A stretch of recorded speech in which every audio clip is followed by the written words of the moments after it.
How's everybody doing? Good. Good? We got flowers on the table too.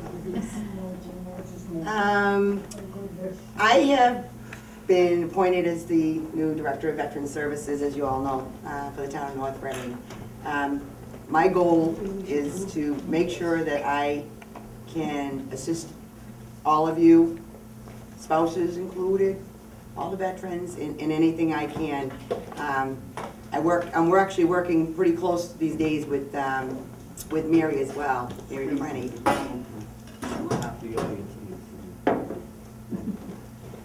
With Mary as well, so we'd like to coordinate together. So if there's things that you folks are in need of, she contacts me, or vice versa, I'm doing the same thing. But be it as with all that being said, I'm also implementing new things as well for the town.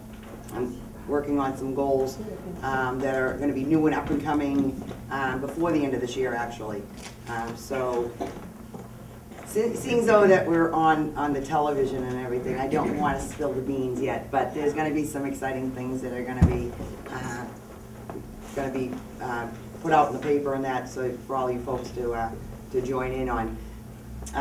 At some point, I would love to have a list of everybody's names, of all the veterans. I want to actually get to know everybody at some point, as well as have all names and contacts, so that I know I can, when these events are happening, I can make sure you're all invited in as well.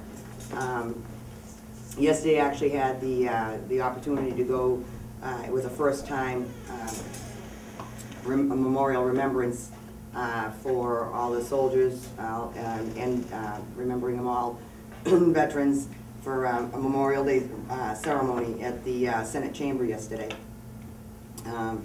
It was actually a very, very, very moving ceremony. They had the welcoming remarks. They started off with presentation of colors and Pledge of Allegiance. All the senators were around, and then they had the Memorial Day remarks, which were Thomas Kelly, the Secretary of the Veteran Services for the state. He spoke very well. I had a lot of pointing out.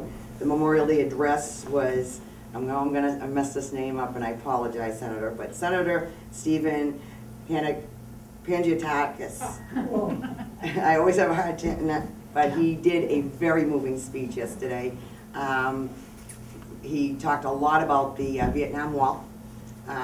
He touched on all the different wars, but he talked a lot about the Vietnam Wall and how the different stories, how the different stories are, there's one behind each veteran, each soldier that we've lost. And there were some things that I found out that I wasn't even aware of, but there was actually a father and son that actually died like within 10 years of each other.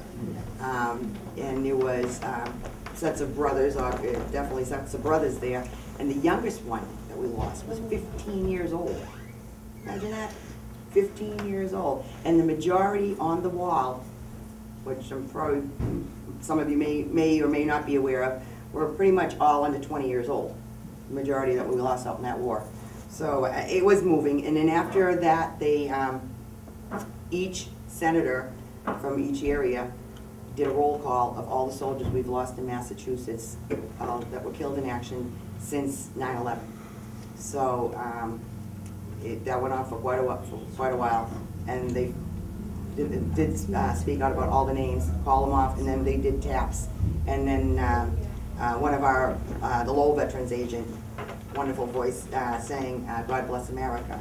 And then they had the closing prayer, but it's something that they just did.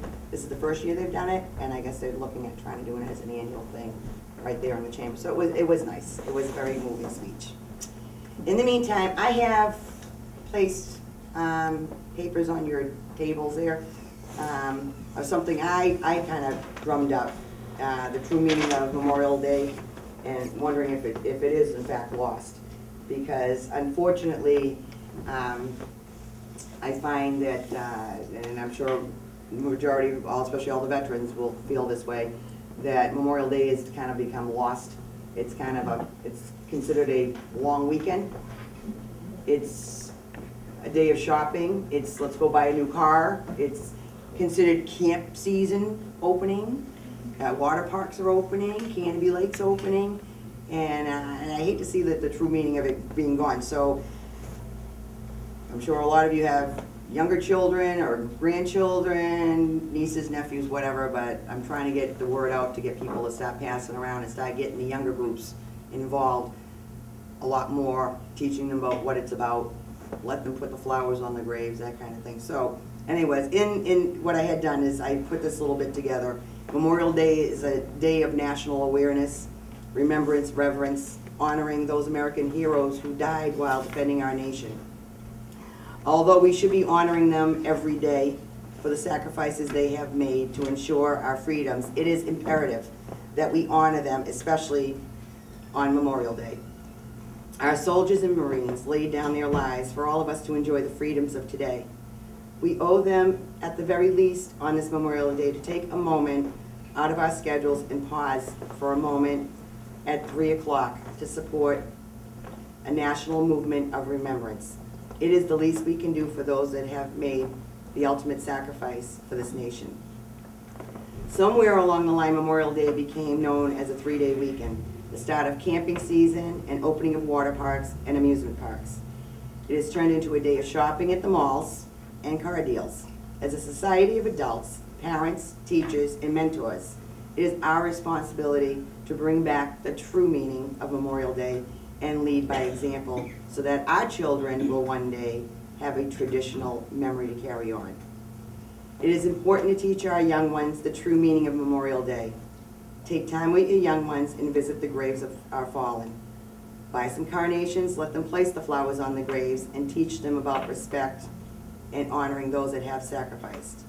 When you pass a soldier or a Marine in uniform, stop and thank them for their sacrifice. Let your child shake their hand and thank them. Remember, some of your children will one day be following in the footsteps of our soldiers and Marines, and the next generation gearing up will be stopping to thank your son or daughter for their service.